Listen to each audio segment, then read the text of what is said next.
โอเคครับก็กราบสวัสดีคุณผู้ชมทุกคนทุกท่านกันด้วยนะครับก็ยินดีต้อนรับเข้าสู่เกมกานิชาฟอร์จูนของค่าย PG นั่นเองนะครับผมซึ่งวันนี้ผมก็เอาทุนมา 3,000 นิดๆนะครับเดี๋ยวผมจะมาซื้อฟรีสปินนะวันนี้ไปครับซื้อฟรีสปินเบส10 บาทไปก่อนเลยครับผมเรามาดูกันดีกว่าครับเกมเก่าๆเกมนี้จะมาดีกันหรือเปล่านะครับผมโอ้โหได้มา4ตัวครับผม8สปินมาดูกันครับผมเบส10 บาทจะได้เท่าไหร่นะครับผม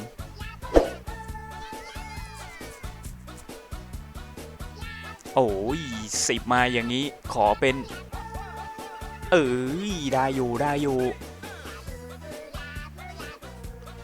เอาครับน่าจะไปต่ออีกสักหน่อยนะ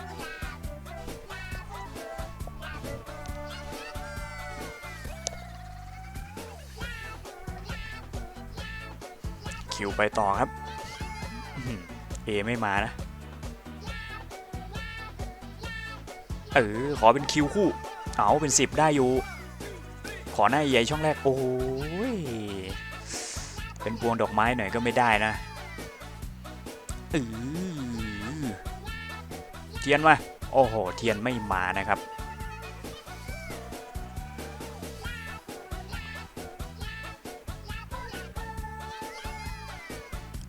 คิวช่องแรกมาดิสวยงามครับผมดอกไม้ไปต่อครับบวกกับเจไปด้วยครับคูณ6เข้าไปครับผม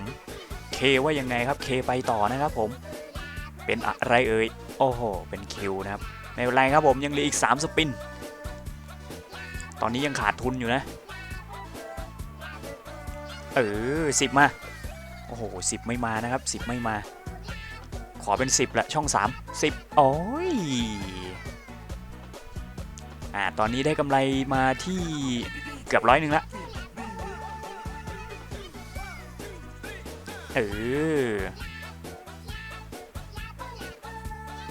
สวยงามครับผมอุ้ยโอ้โหไม่มีหน้าใหญ่ๆเลยช่องแรกเสียดายคูณ12เลย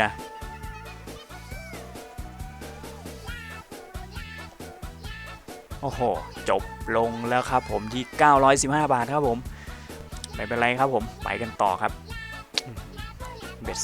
30 2,000 กว่าเลยเหรอเอาไหนๆก็ไหนๆแล้วมาเบ็ด30ครับรอบนี้มาครับเรามาดูกันว่าจะได้กำไรหรือเปล่านะครับเบ็ด30รอบนี้โหซื้อไป 2,000 กว่าเลยเจมาสวยงามเลยสวยงามเลยโอ้แต่ถ้าเมื่อกี้มีหน้าใหญ่ๆนะบอกเลยว่าแต่ไม่ต่ำกว่า 2,000 นะจัดไปก่อนเลยครับผม 1,557 นะครับผมมาเอาอยู่ยังขาดทุนอยู่นะตอนนี้ยังขาดทุนอยู่นะยังขาดทุนอีกเท่านึงไม่ใช่เท่านึงนี่เกือบเท่านึงไปยังเหลือตั้ง6สปิน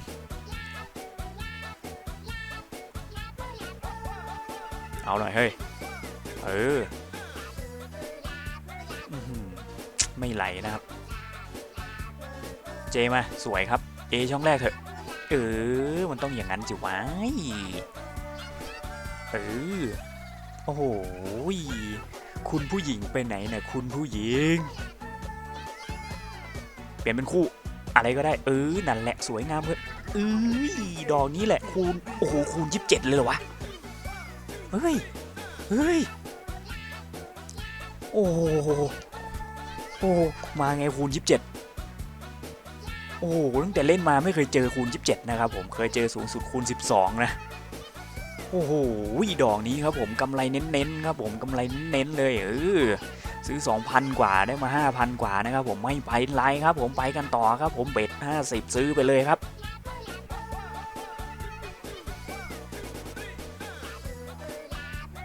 คลิปนี้นี่มาทำเพื่อซื้ออย่างเดียวนะ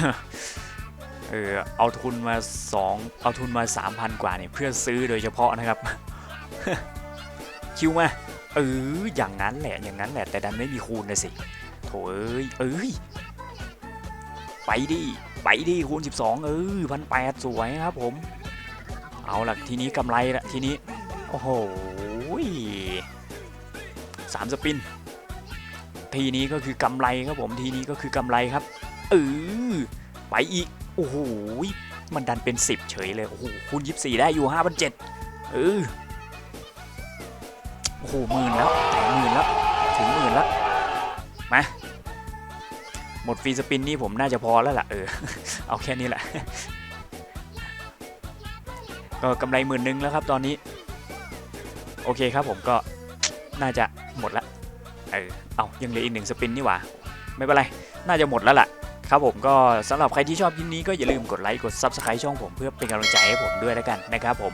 ไปเจอกันใหม่คลิปหน้าครับสำหรับวันนี้น่าจะจบลงที่ 11,355 ครับผมโอเคครับผมไปแล้วครับผมสวัสดีครับ